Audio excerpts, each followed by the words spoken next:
Bom dia, garotada. Que alegria poder estar aqui com vocês hoje. Na verdade, para mim está sendo a primeira experiência de trabalhar com vídeo através do novo canal que estamos inaugurando para a igreja, intitulado Edificando Famílias.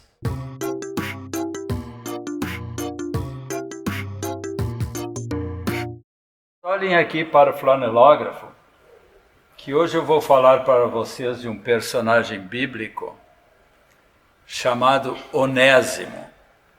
A história dele está contada numa das cartas do apóstolo Paulo, bem lá no fim do Novo Testamento, a carta a Filemon.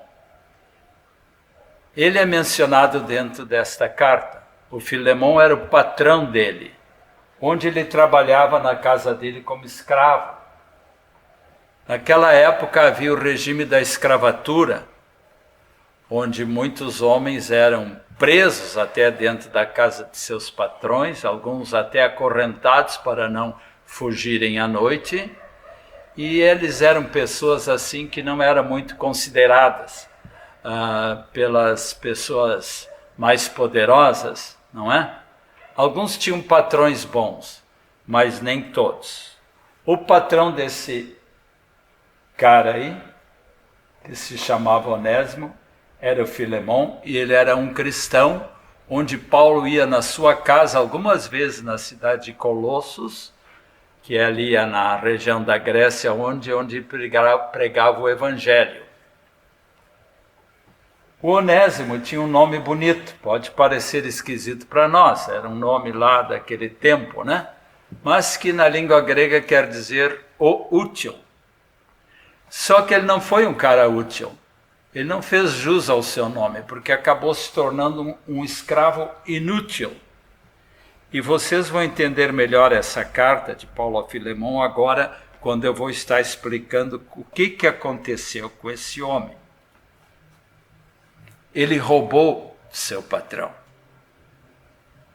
e deu um jeito de fugir, quem sabe de madrugada, conseguiu escapar da casa, levando numa mochila alguns objetos, que eu imagino alguma coisa cara, né? Que ele roubou da casa do seu patrão e da esposa dele, que se chamava Áfia, que eram queridos irmãos em Cristo.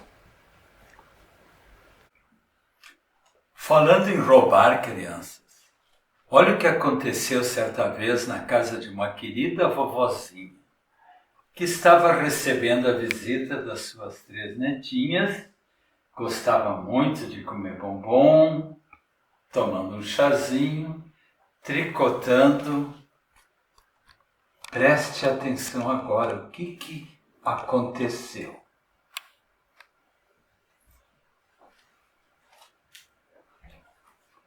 Olha ali, o que ela está fazendo? Parece que a avó não percebeu nada.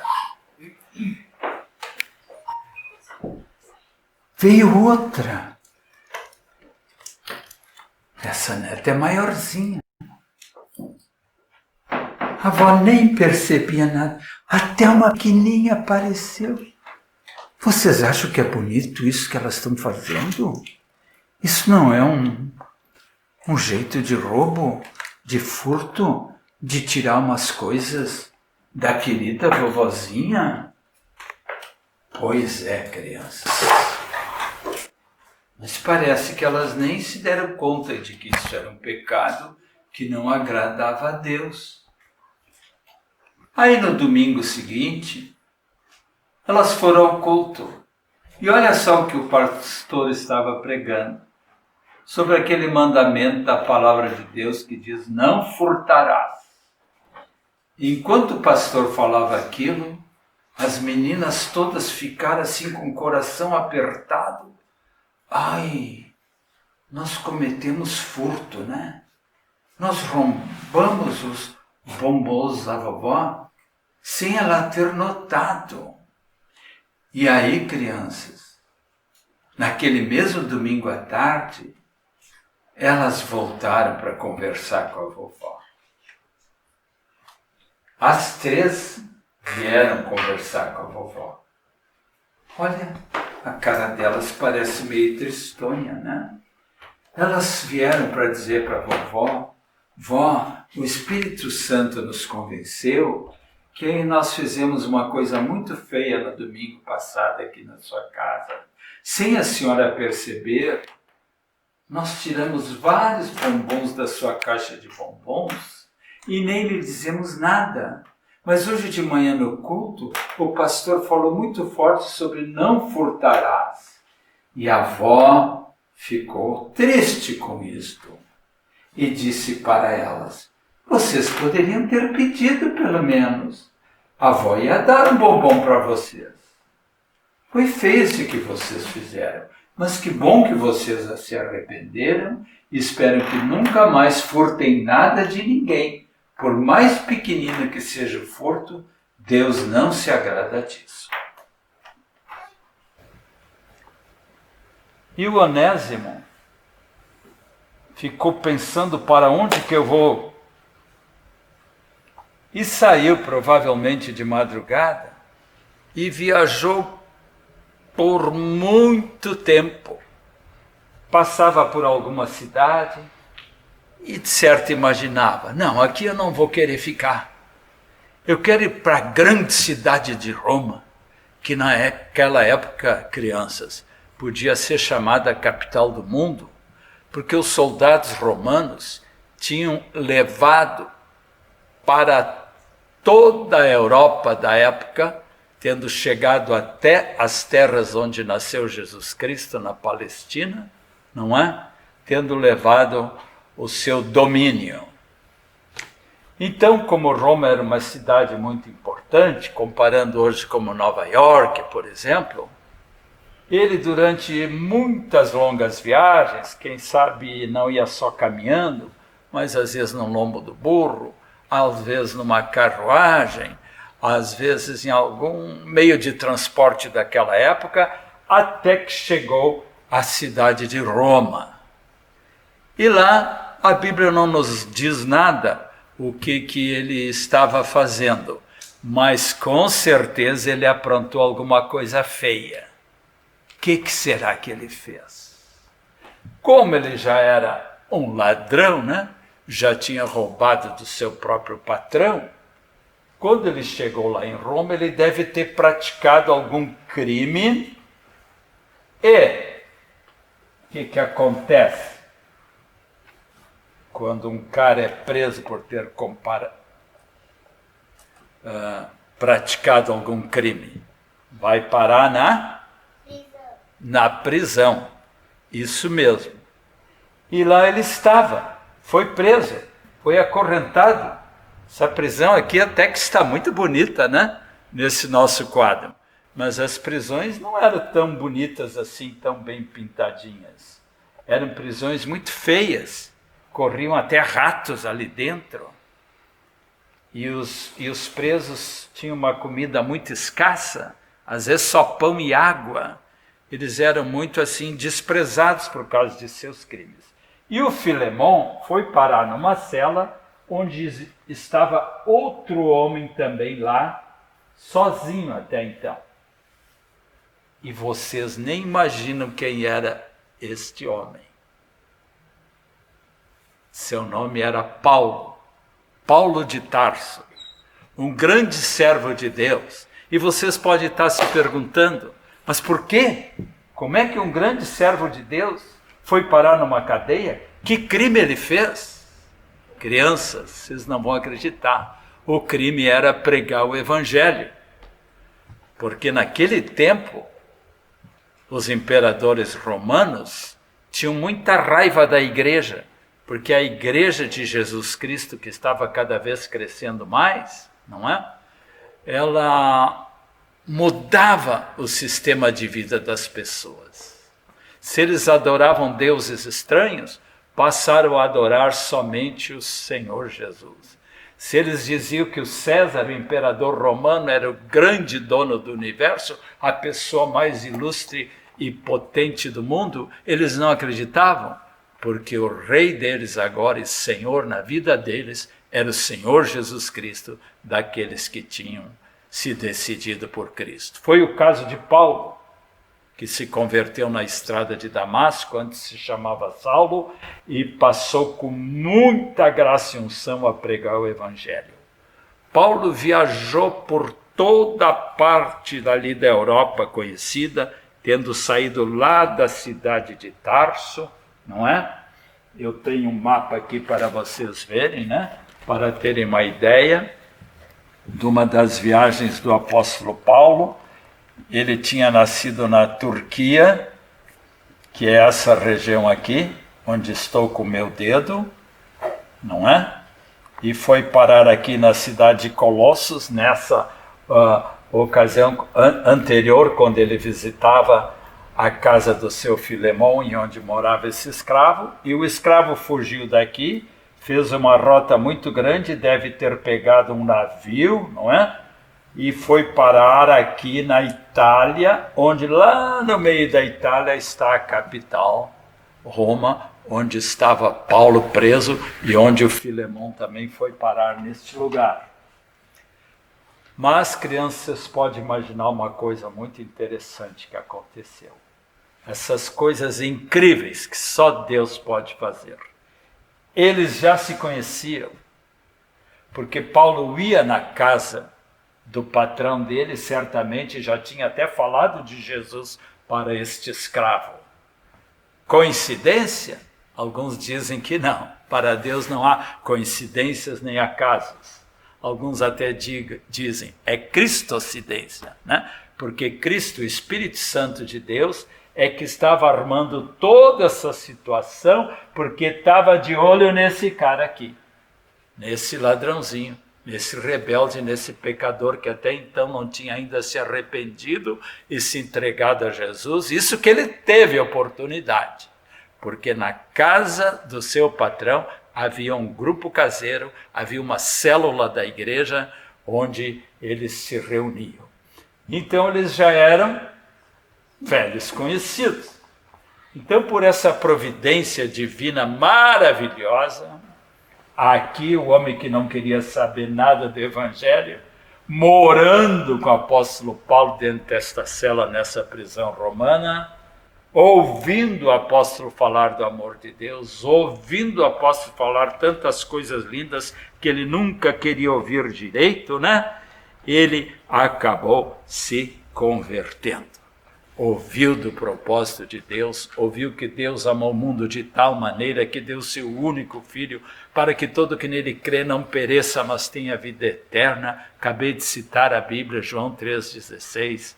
E como diz em Romanos, outra carta de Paulo, mas Deus prova o seu próprio amor para conosco, pelo fato de ter Cristo morrido por nós, sendo nós ainda pecadores. Tudo isso imagino que Paulo ia falando por alguns dias. Aí Paulo foi apertando, foi tentando levar esse homem a entrar na porta estreita e explicou, a porta é Jesus. Deus tem um propósito para a tua vida. Deus quer te salvar, Onésimo.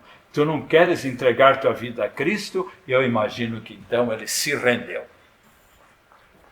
Ele se rendeu diante do Senhor, se converteu, entregou a sua vida a Cristo. E aí Paulo, naquela ocasião mesmo, né? Espera uma coisa. Eu vou agora escrever uma carta. Eu não sei quem de nós vai sair primeiro aqui desta prisão. Eu tenho tempo, eu vou escrever uma carta para o teu patrão. E aqui está o nome da carta. Epístola de Paulo a Filemão. E tu vai entregar esta carta para o teu patrão, e ele vai ler essa carta. Eu vou explicar nessa carta como tu te converteste na prisão, que agora tu vai fazer jus ao teu nome. Antes, se tu era um homem, como diz o teu nome, tu era um homem útil, mas depois se tornou inútil por causa dos teus pecados. Agora tu vais ser uma criatura útil para Deus e que vai servi-lo. E ele concordou com tudo. E um dia os dois saíram da prisão. Eu não sei, a Bíblia não diz qual dos dois saiu primeiro. E um dia, depois de uma longa viagem de retorno, o Filemão foi entrando naquela cidade aonde ele morava, à procura do seu patrão, na casa onde ele estava, levando aquela carta. A carta está aqui atrás, vocês podem ver. Era um rolo. Naquele tempo, eram os pergaminhos, pequenos rolos. Ele estava segurando aqui na sua mão e ia entregar essa carta para o patrão.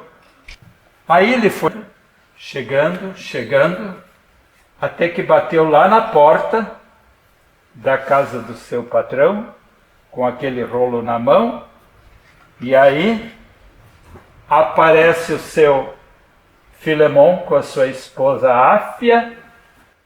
Ah, você aqui? Sim, eu tenho uma história incrível para contar, meu patrão Filemão. Eu sei que eu fiz um erro, fugi da sua presença, ainda roubei, levei coisas tuas aqui da tua casa. Eu acho que naquele momento o patrão ficou ao mesmo tempo surpreso e quem sabe também bravo um pouco, né? Porque ele tinha feito aquilo. Mas aí ele disse assim para ele: mas nem sabe o que aconteceu comigo. Eu me converti na prisão de Roma e sabe em que cela que eu fui parar? Do apóstolo Paulo, teu grande amigo, que agora também é meu grande amigo. E aqui eu queria te entregar esta carta com a mensagem que o apóstolo Paulo trouxe para você ler, e aí você vai acreditar que o que eu estou falando é pura verdade. Aí ele abriu o rolo, e eu vou mostrar para vocês aqui, com a ajuda da minha neta Mariana, que está hoje cooperando comigo, como eram os rolos da época. E essa carta de Paulo começa de uma maneira muito bonita, dizendo assim: Paulo, prisioneiro de Cristo Jesus, e o irmão Timóteo ao amado Filemão, que é esse irmão aqui, e a sua irmã, a irmã Áfia, Arquipo, nosso companheiro de lutas, e a igreja que está em tua casa.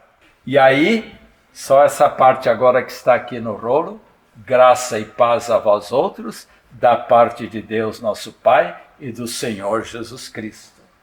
Vocês podem repetir comigo? Graça e paz a vós outros, da parte de Deus nosso Pai e do Senhor Jesus Cristo.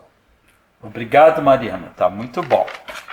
E aí, quando ele entregou aquela carta, como eu disse para vocês, o patrão começou a ler todo o conteúdo da carta, que na verdade é uma das cartinhas mais pequenas da Bíblia e que tem coisas muito bonitas. Uma das coisas que Paulo escreveu nessa carta está aqui no versículo 15. Eu acredito, Filemão, que o teu escravo Onésimo foi afastado de ti por um pouco tempo, para que agora tu recebas ele para sempre. Olha que bonito que Paulo escreveu. Depois em casa vocês vão ler junto com seus pais novamente essa carta, estudando ela mais a fundo. E agora, Filemão, não recebe mais ele como escravo, mas agora como um querido irmão, diz aqui na Bíblia, um irmão caríssimo, especialmente de mim, Paulo, e com maior razão de ti, no Senhor. E se tu me consideras teu companheiro, disse Paulo a Filemão, recebe a este homem, a esse escravo, como se tu estivesse recebendo a mim mesmo. Vocês acham que o Filemão iria dizer: ah, não, Paulo, tu está pedindo demais, esse cara roubou de mim, eu não quero mais saber ele aqui em casa? Não, o coração do Filemão e da sua querida esposa foi profundamente tocado, ainda mais recebendo uma carta de um homem cheio do Espírito Santo, e ele recebeu, e eu imagino que até os dois se abraçaram, os três aí se abraçaram. Que bom que agora tu és nosso irmão em Cristo, e tu vai crescer junto conosco, continuando a morar aqui em casa. E Paulo disse mais uma coisa interessante, E se algum prejuízo ele fez para ti, ou se ele te deve alguma coisa, lança tudo em minha conta. Entendeu? Eu pagarei, disse Paulo. Olha que espírito elevado tinha Paulo, né? Ele não precisava fazer isso, até pagar os estragos que ele fez. Sabe, crianças, isso nos lembra o amor de Deus. Nós também éramos perdidos, nós também não tinha validade nenhuma. A nossa dívida para com Deus era muito grande. Mas Deus, na sua misericórdia, enviou seu único e querido Filho Jesus Cristo, dizendo para nós também: eu paguei os teus pecados. Não eu pagarei, porque ele já pagou. Eu te redimi, eu te comprei com meu sangue. Acredita em mim. Tudo foi lançado na minha conta. Tu não me deve mais nada, agora que tu me recebeste como teu Senhor e Salvador. Você já entendeu bem isso, menino ou menina que está me ouvindo? Você já compreendeu que o grande amor de Deus deve te constranger e fazer que do teu coração brote muita gratidão a Deus e dizer agora: eu quero te seguir, eu quero te servir. Foi isto que Cristo fez por nós naquela cruz e essa nossa dívida para com Deus foi perdoada, trazendo um grande alívio ao nosso coração. Eu me lembro quando eu tinha a idade de vocês, um pouquinho mais idoso do que alguns de vocês, meninos de 10 e 11, e muitos outros que estão me ouvindo, não é? Aos 14 anos eu reconheci também que eu precisava de um Salvador, me rendi a Cristo. É muito lindo o que diz na palavra do nosso Deus. Diz em Colossenses 2, 13 e 14, a mesma carta escrita a Colossos, na cidade onde estava o Filemão e onde morava esse escravo Onésimo. No capítulo 2, versículo 13, ele disse: e a vocês que antes estavam mortos por causa dos seus pecados, ele vos deu vida juntamente com Cristo, perdoando todos os nossos delitos e crimes, e cancelou o escrito de dívida que era contra nós, encravando-o na cruz. Olhem para cá. Aqui eu tenho um modelo do escrito de dívida. Aqui estão as acusações de Satanás contra nós. Algumas delas eu escrevi aqui, as acusações que às vezes Satanás joga na tua cara. Você não presta, é um miserável, é um pecador desgraçado. Deus não vai te aceitar nunca, nem te perdoar. Você é meu escravo. Você nunca mudará de situação. Você nunca poderá ser salvo. E vai para o inferno. Assinado Satanás. Mas a solução disso está, olha aqui.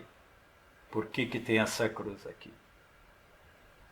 Tendo cancelado o escrito de dívida, essa era a nossa dívida, os nossos pecados, que era contra nós, ele removeu tudo inteiramente, encravando na cruz e despojando os principados e as potestades, todos os inimigos de Deus. Tem um cântico que nós cantamos que fala desse escrito de dívida, que alguns devem conhecer.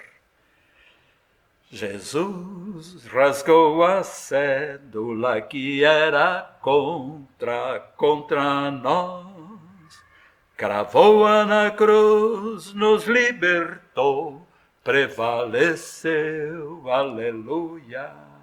Riscou, ou rasgou, podemos até fazer assim, né? Essa dívida, aleluia, foi paga, não temos mais culpa. Ele nos perdoou e quer agora viver em nosso coração. Um último versículo que eu quero ler para vocês, fortalecendo a vida de cada um e que tem muita relação com a vida de Onésimo, diz em 1 Coríntios 6:20, porque vocês foram comprados por preço, agora, pois, glorificai a Deus no vosso corpo. Se como Onésimo você também se arrependeu de seus pecados, Tá certo, você não foi nenhum ladrão, nenhum criminoso, nenhum homem que praticou pecados horríveis, mas o nosso problema é que nós já nascemos torto. Nós já nascemos pecadores e nós precisamos que Cristo limpe o nosso coração. Comprados por preço, agora vocês foram comprados por preço, o preço do sangue de Jesus, que quer purificar os teus pecados, que quer te dar assim uma nova vida no momento que tu recebe Ele como teu Senhor e Salvador. Já fizeste isto, meu amiguinho, minha amiguinha que está me ouvindo? Não importa a sua idade, mas Cristo também quer entrar no teu coração, te purificar, te perdoar, te salvar, para que tu possas morar para sempre com Ele lá na glória. E o versículo ainda diz: agora, pois, glorificai a Deus no vosso corpo. Uma vez que a pessoa se converte, agora ela vai ter prazer de servir a Deus, vai ter prazer de agradá-lo. E esse glorificar a Deus no nosso corpo vai se manifestar em muitas atitudes da nossa vida. Por exemplo, amando cada vez mais Jesus, servindo Ele, obedecendo, testemunhando do seu amor para o mundo perdido, ganhando vidas, fazendo bem, e vocês aí poderiam acrescentar muito mais coisas para a edificação de vocês. Eu sugiro que vocês falem com seus pais, e se alguns pais estão me ouvindo, dou como tarefa para vocês, junto com seus filhos, lerem calmamente esta linda epístola de Paulo a Filemão, onde vocês vão entender ainda melhor essa história tão bonita que está na Bíblia, estudando isso aí com seus filhos, dando orientações, direções que Deus vai inspirar cada casal que realmente deseja edificar a sua família. Foi um prazer ter dado essa palavra para vocês e que Deus abençoe todas as nossas famílias. Amém.